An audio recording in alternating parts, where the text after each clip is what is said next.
I was flipping through Instagram and I passed a post, and it showed you unearthing this sphere. And I couldn't help but to think of the Colombian bogosphere. And what really connected them both was the graphic on top, because the graphic on the bogosphere looks like a circuit board. And the one that you unearthed, which looks like wood or stone, had the same circuit board. It's absolutely got the same symbology, and Yes. we I've been documenting these pieces coming out of Mexico for over 5 years now, and in one of my books I documented these spheres. And back a few years ago, I seen on Skinwalker Ranch they had the ranch surveillance caught one of these spheres on the ranch moving across, and it was pretty clear. They were able to zoom in and see that it had this band around the middle, and the same thing on these pieces I documented, which was super interesting. So to see this, obviously see one crash and get it in the hands of Jaime Mossam, which is someone that we've worked indirectly with the Yes. Nazca mummy research and trying to understand that, because we find those type of bodies in Mexico as well. I work with over 30 different families researching this, and all of a sudden, just one day, these things started coming out of the ground. And it wasn't just from all of them in one day, but over like a 2 week period, literally 20 items with this symbol have come out. We just released a video showing that there's manganese all over these stones, and it's Yes.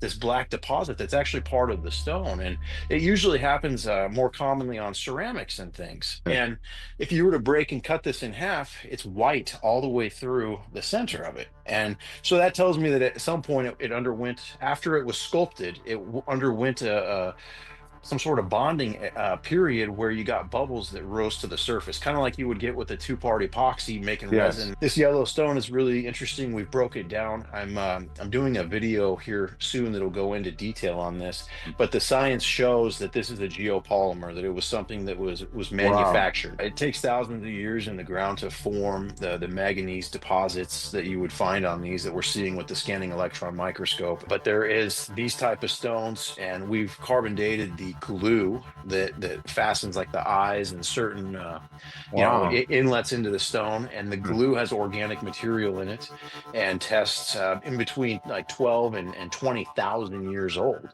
That iron and potassium, if you were to create something artificially, this stone is yellow and orange because it has iron oxide inside of it. And so if this was artificially made, where were they getting their iron? Did they have iron smelting at that time? We don't see traces of that. We see bronze, we see brass, we see copper, we see a little silver and gold in this area, but that's about it. We don't see iron in this fashion. So this could be the secret ingredient. That might be why it's iron and potassium that bonds it to the surface. I saw where it had pilots inside. You open one and it had a single pilot, and then you had another sphere that had multiple pilots. So Yeah. the application of these things were obviously crafts, right?